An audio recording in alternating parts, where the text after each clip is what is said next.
Remember when Halloween night smelled like molasses and popcorn balls wrapped in orange cellophane? When your trick-or-treat bag wasn't just filled with mass-produced candy, but homemade treasures from Mrs. Henderson next door, and those weird Hostess mini chip bags that screamed Canadian Halloween? There was a time when October in Canada had its own unique flavors.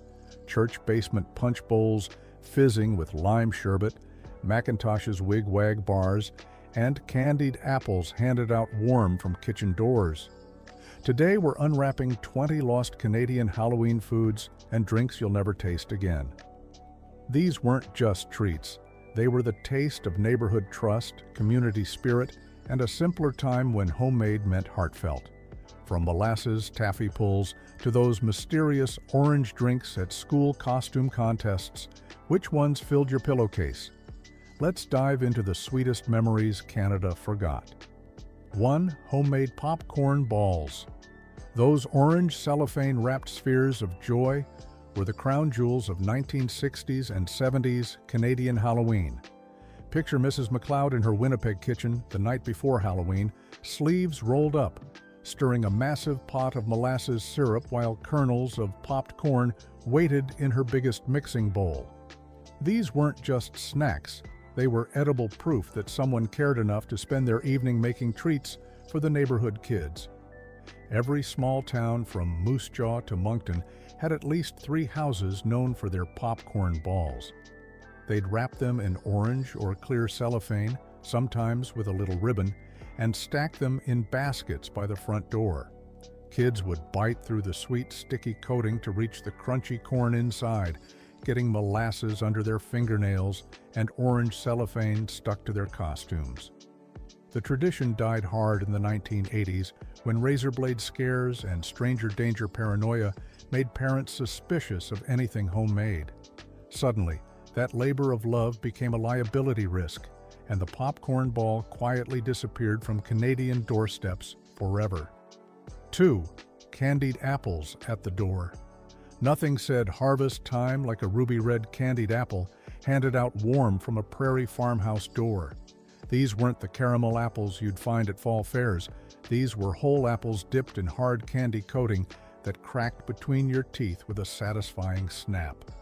From Alberta orchards to Nova Scotia farms, households would set up candy-making stations in their kitchens, boiling sugar and corn syrup until it reached the perfect temperature.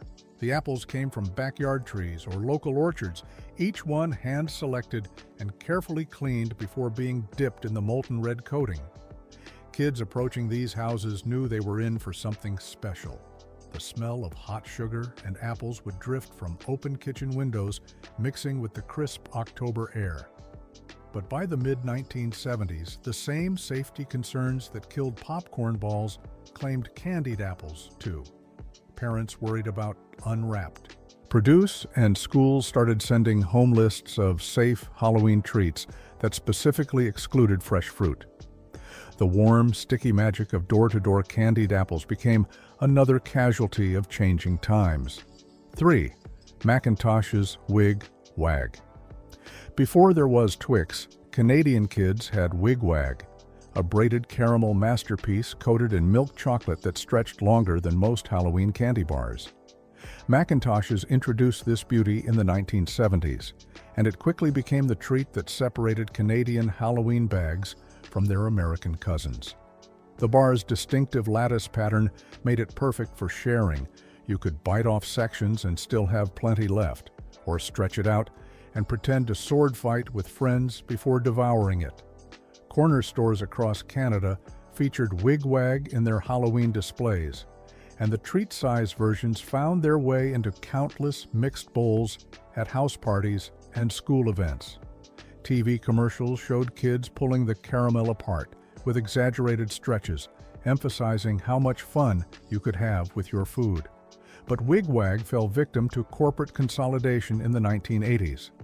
While the UK kept its similar curly-whirly bar, Canadian production of Wig-Wag quietly ended, leaving a generation of kids wondering why their favorite stretchy treat had vanished. Today, finding an original Wig-Wag wrapper is like discovering buried treasure, a reminder of when Canadian candy had its own unique personality. 4. Cadbury Bar 6. The Bar 6 was Canada's answer to the Kit Kat, but with a twist that made it uniquely ours. 6 finger-style wafer bars covered in Cadbury chocolate, each one thin enough to snap off individually, but substantial enough to satisfy a serious chocolate craving.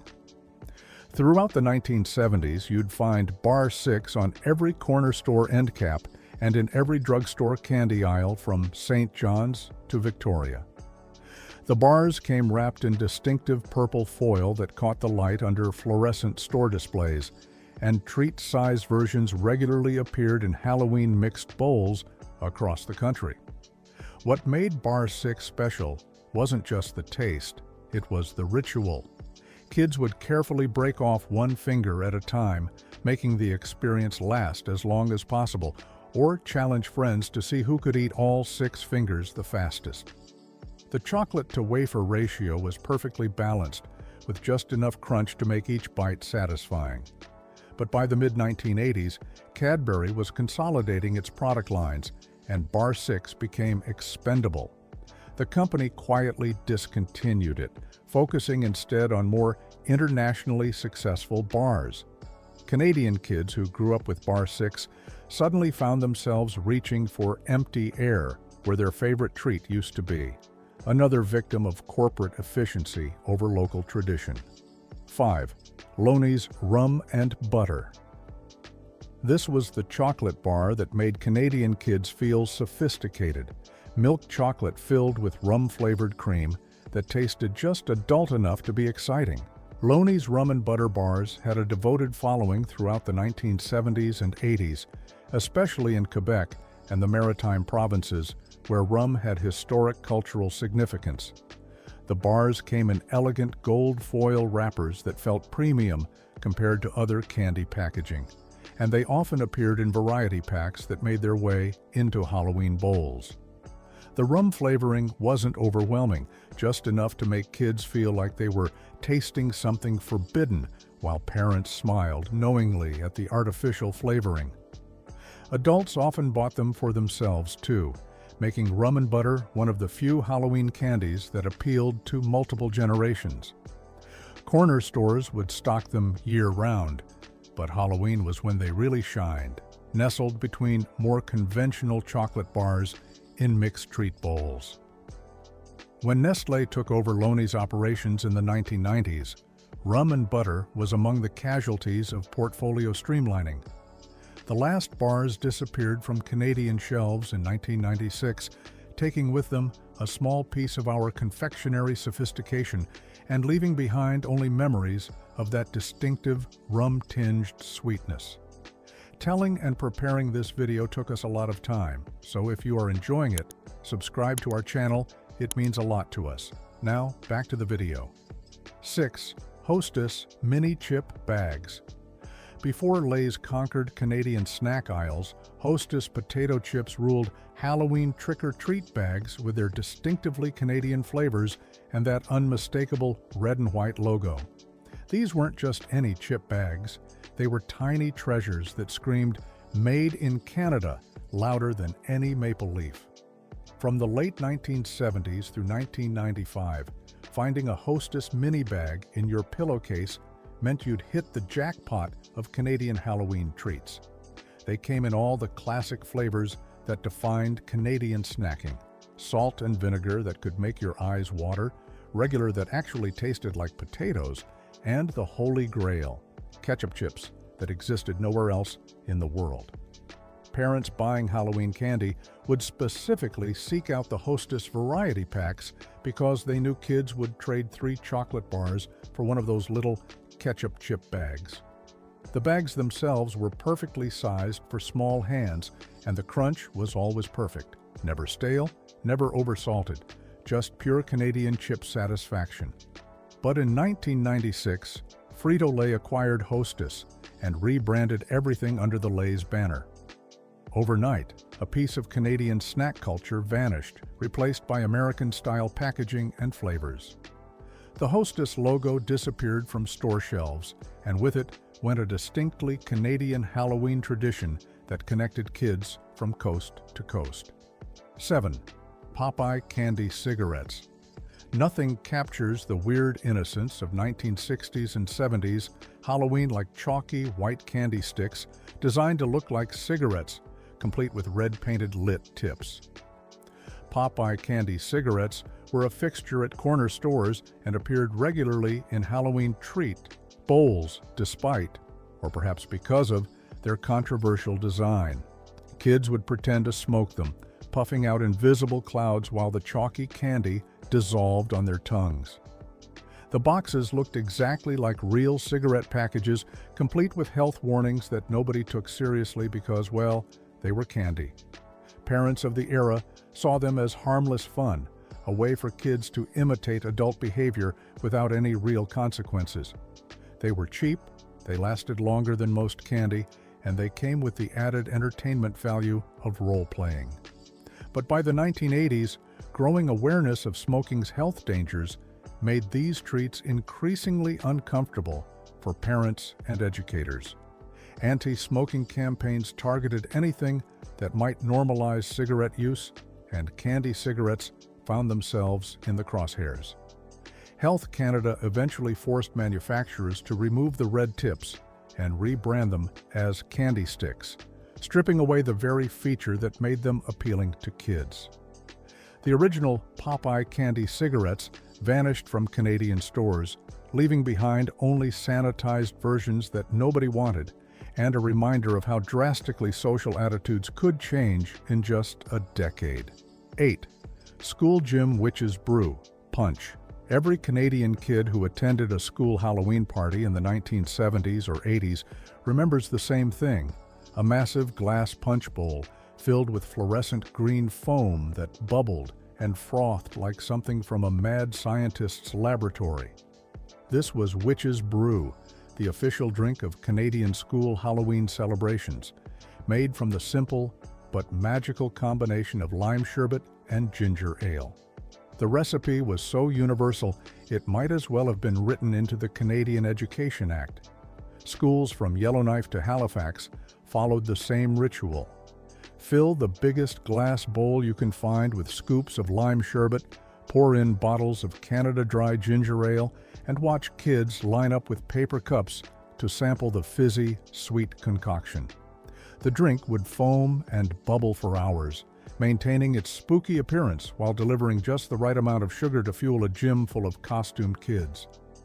Parent volunteers would stand guard over the punch bowl, ladling out portions while trying to prevent 8-year-old vampires from diving face-first into the green foam. But changing times killed the Witch's Brew tradition. New health regulations made schools nervous about serving homemade drinks, nutritional guidelines pushed out sugary beverages, and liability concerns ended the era of communal punch bowls. The last Witch's Brew probably bubbled its final bubble sometime in the late 1980s, taking with it the simple magic of turning a school gym into a haunted mansion with nothing more than sherbet and soda. 9. McDonald's Orange Drink Coolers. Before McDonald's became synonymous with Happy Meals and corporate efficiency, the Golden Arches had a community spirit that extended to lending big yellow coolers filled with concentrated orange drink to school and church Halloween events. These weren't just any coolers.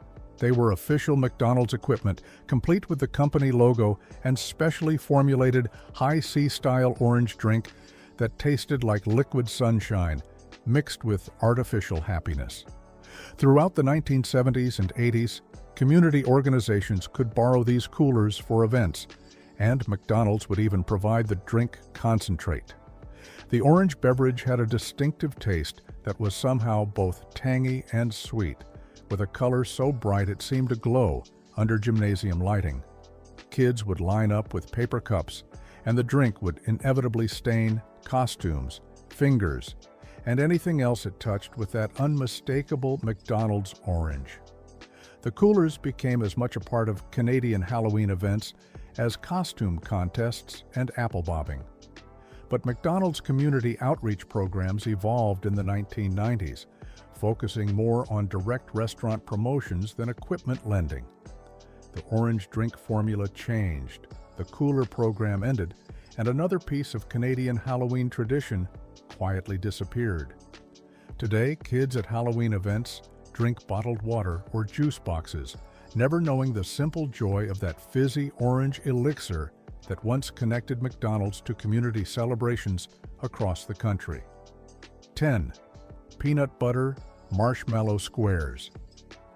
In church basements and community halls across Canada, particularly in the Prairie Provinces and the Maritimes, no Halloween bake table was complete without trays of peanut butter marshmallow squares cut into perfect rectangles and wrapped in plastic wrap. These weren't fancy confections. They were prairie practicality at its finest, combining peanut butter, butterscotch chips, and colored mini marshmallows into dense, sweet squares that could satisfy a sugar craving and stick to your ribs. Church ladies would spend the afternoon before Halloween events mixing massive batches in industrial-sized mixing bowls, pressing the mixture into sheet pans, and cutting them into portions that could feed an army of costumed kids. The squares were cheap to make, traveled well, and offered a homemade alternative to store-bought candy. They had a distinctive texture, chewy and dense, with little pockets of sweetness from the marshmallows and bursts of butterscotch flavor that complemented the peanut butter base. Kids would unwrap them carefully, often saving the plastic wrap to collect more candy. And these squares became trading currency at Halloween events.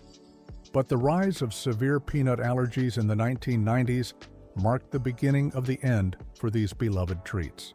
Schools and community centers implemented strict no homemade food policies, and anything containing peanuts became a liability nightmare. The last peanut butter marshmallow squares probably disappeared from Canadian Halloween tables in the early 2000s, victims of legitimate safety concerns, but mourned by anyone who remembered their humble, satisfying sweetness. 11. Molasses, taffy, pulls. Long before Halloween became a night of door-to-door trick-or-treating, Canadian families and church youth groups would gather for molasses taffy pulls, social events where the candy-making process was as much fun as eating the final product. These weren't just maritime traditions, though the Atlantic provinces kept them alive longest. From Ontario farm kitchens to Saskatchewan church basements, groups would boil molasses, sugar, and butter until it reached the perfect temperature, then take turns pulling the hot mixture into long, glossy ropes that would eventually become individually wrapped pieces of taffy. The pulling process required teamwork. Two people would stretch the taffy back and forth until it changed from dark brown to golden, becoming lighter in color and texture with each pull. Kids would burn their fingers on the hot candy and get it stuck in their hair, but the social aspect made it worthwhile. The finished taffy would be cut into bite-sized pieces, wrapped in wax paper, and distributed to neighbors as Halloween treats. These events were community builders, bringing together multiple generations in a shared activity that produced tangible results. But taffy pulls were time-intensive and required skill to execute properly. As life became faster-paced and store-bought candy became cheaper and more convenient, fewer families were willing to spend an entire evening making what they could buy for a few dollars. The tradition largely died out by the 1980s, taking with it a type of community gathering that modern technology and convenience culture couldn't replicate. 12. Deviled eggs with olive eyeballs. While most Halloween treats were sweet, Canadian potluck tables in the 1970s and 80s always featured at least one platter of deviled eggs decorated with sliced olives to look like spooky eyeballs. These weren't door-to-door treats. They were the savory stars of community Halloween parties held in church basements, school gymnasiums, and recreation centers across the country. The preparation was pure Canadian practicality: hard-boiled eggs cut in half, yolks mixed with mayonnaise and mustard, piped back into the whites and topped with sliced green or black olives for that creepy eyeball effect. Every potluck organizer knew that Mrs. Peterson would bring the deviled eggs, just like they knew Mr. Thompson would bring his famous potato salad and the church ladies would provide the sandwiches. The eggs were always arranged on the same brown and orange Tupperware platters that seemed to exist in every Canadian household, often garnished with paprika for extra color. Kids would approach these platters with curiosity and mild horror. The olive eyeballs looked genuinely creepy, but the eggs themselves were comfort food that even picky eaters could handle. The tradition faded as potluck culture declined in schools and community centers. Food safety regulations made people nervous about serving. Homemade items containing mayonnaise and Halloween parties shifted from community gatherings to smaller, family-focused events. The last deviled egg eyeballs probably stared up from a folding table sometime in the early 1990s, marking the end of an era when Halloween was as much about community fellowship as individual trick-or-treating. 13. Jell-O Orange Pumpkin Molds. No Canadian Halloween table in the 1970s was complete without at least one wobbling orange Jell-O creation shaped like a pumpkin, a ghost, or some other seasonally appropriate form. These weren't sophisticated desserts. They were pure 1970s domestic enthusiasm captured in gelatin form, usually made with orange or lime Jell-O, and unmolded onto the family's best serving platter.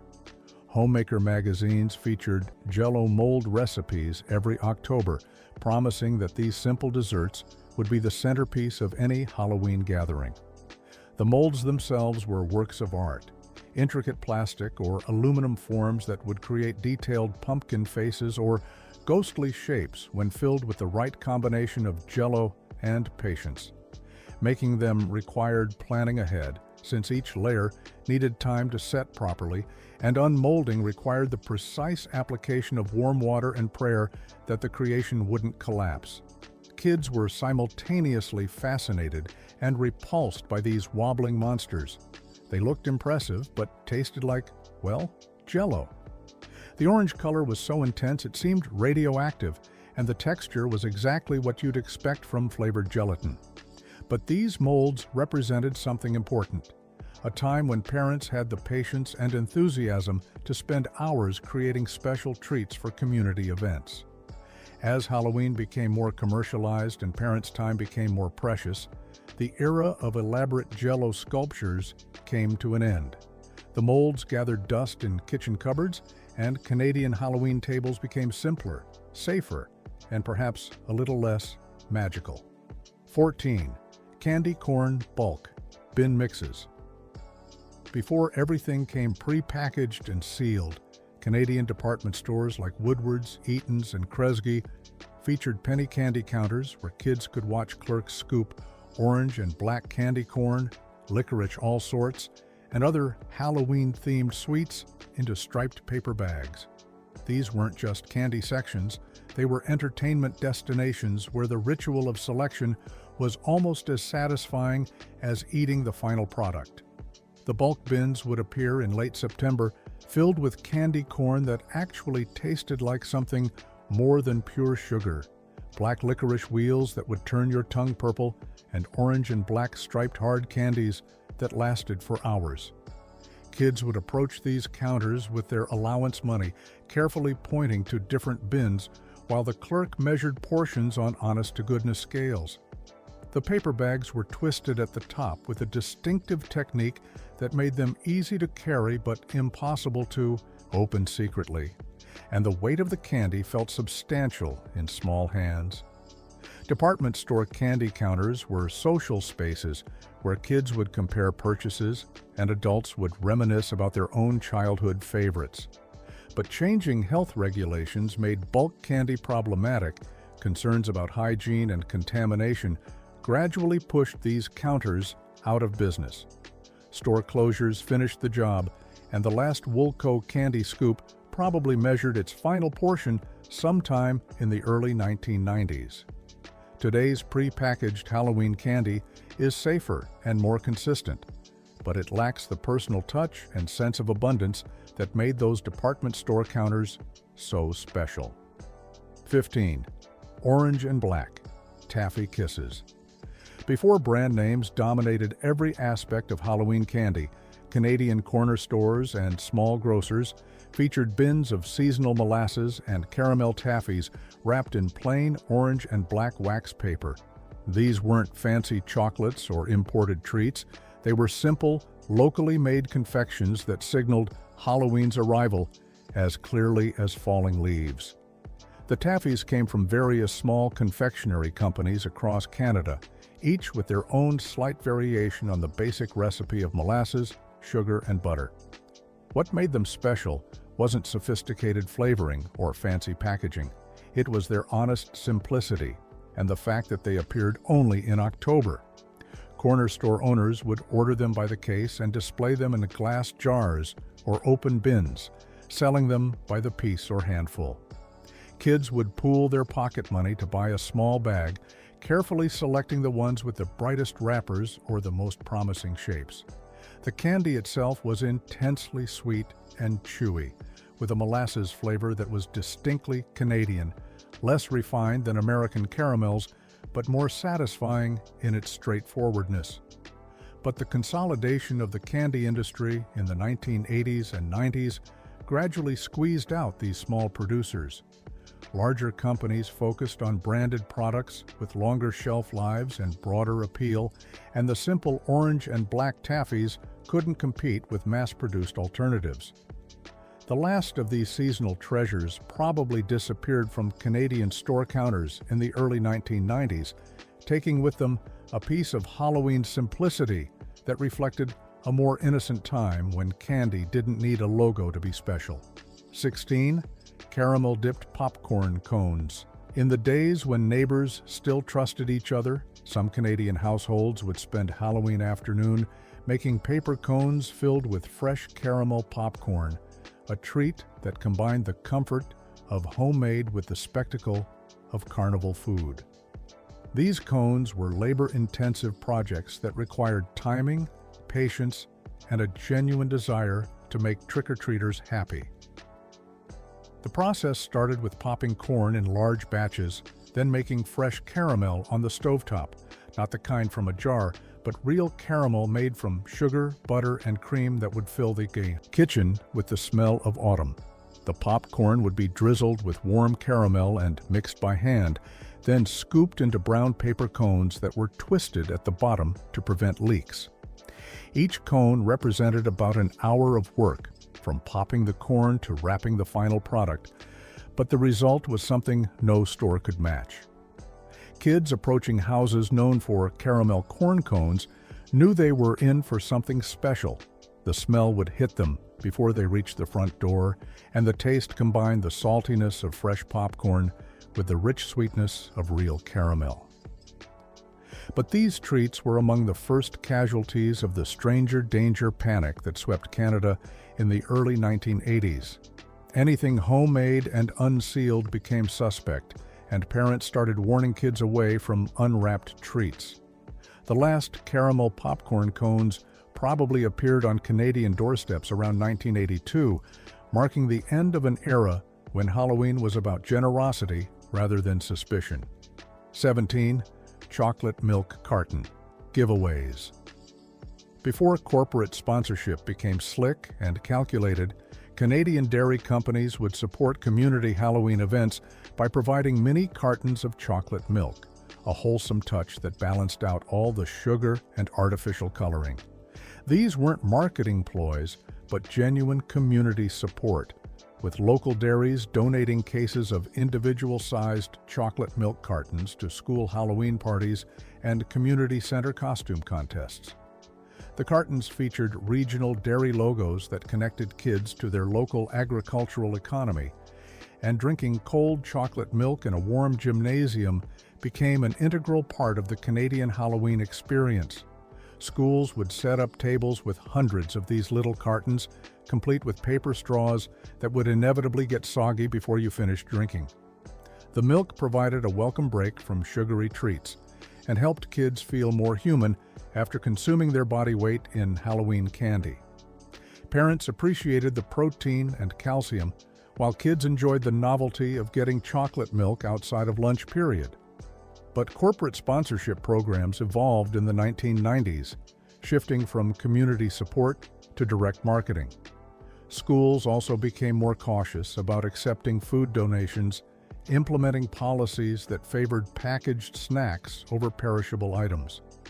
The last mini chocolate milk cartons probably appeared at Canadian Halloween events in the late 1980s, replaced by bottled water and juice boxes that had longer shelf lives but lacked the local connection that made those dairy donations special. 18. Kool-Aid crystal dispensers, shopping mall. Halloween events in the 1970s and 80s featured something that would horrify modern health inspectors: large plastic dispensers shaped like jack-o'-lanterns, filled with bright orange or green Kool-Aid-style drink crystals dissolved in water. These dispensers were the centerpieces of costume contests and trick-or-treat events at malls across Canada, offering free drinks to costume kids while their parents shopped. The drinks themselves were pure sugar and artificial coloring, mixed to achieve colors so intense they seemed to glow under fluorescent lighting. Kids would line up with small paper cups, operating the dispensers themselves, and inevitably creating sticky puddles on the mall floor. The orange drinks tasted like liquid candy corn, while the green versions had a lime flavor that was more chemical than fruit. But the real appeal wasn't the taste. It was the novelty of getting something free and the satisfying ritual of working the dispenser pumps. Mall events were major social occasions in smaller Canadian communities, bringing together families from across the region for costume parades and prizes.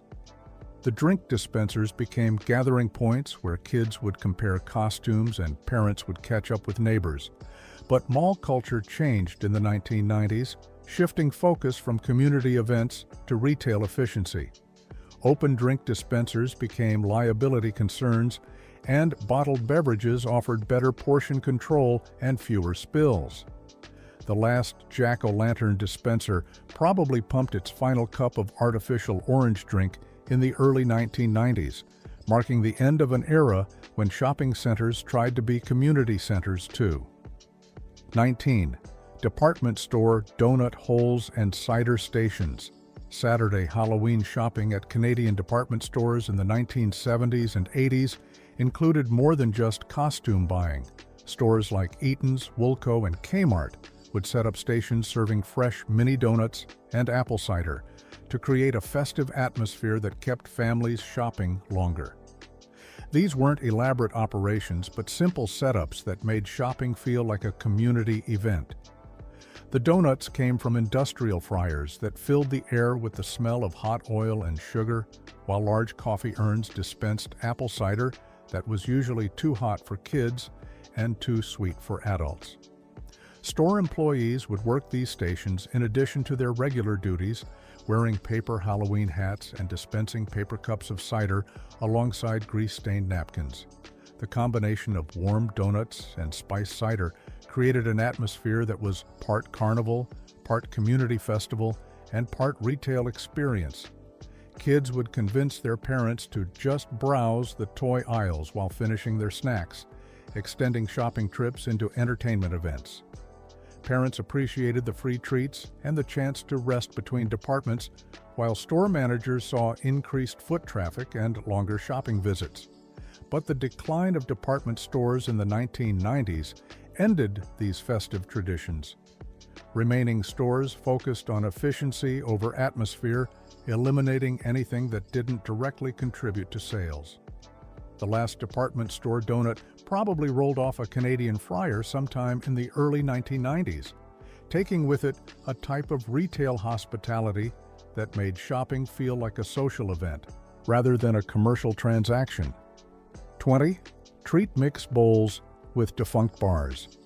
The ultimate symbol of Canadian Halloween's golden age was the mixed bowl, a large container filled with an assortment of mini chocolate bars that represented the best of Canadian confectionery culture.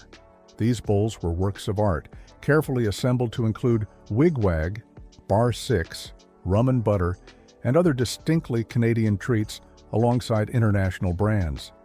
House party hosts took pride in creating diverse mixes that would satisfy every taste, from the kid who preferred chocolate to the one who liked caramel, to the sophisticated 8-year-old who had developed a taste for rum-flavored candy. The variety itself felt uniquely Canadian, a reflection of our cultural identity as a place where British Commonwealth traditions mixed with North American innovation. Approaching a house with a truly spectacular treat mix was like discovering treasure, and kids would carefully select their favorites while hoping the homeowner wouldn't notice them taking extra time to choose. The bowls represented more than just candy selection. They were symbols of generosity, community spirit, and the belief that Halloween should offer something for everyone. But product discontinuations throughout the 1980s and 90s gradually thinned these mixes until they lost their distinctive Canadian character. As Wig-Wag, Bar 6, and Rum and Butter disappeared from production, the bowls became filled with increasingly standardized international brands. The last truly Canadian treat mix probably appeared on a doorstep sometime in the mid-1990s, marking the end of an era when our Halloween candy reflected our unique cultural identity rather than global marketing strategies. That's our journey through Canada's lost Halloween flavors, 20 treats that shaped our October memories before quietly disappearing forever. Which one brought back your strongest childhood memory? Share your favorite lost Halloween treat in the comments below. If this trip down memory lane made you smile, hit that like button and subscribe for more forgotten Canadian food stories. Until next time, keep those sweet memories alive.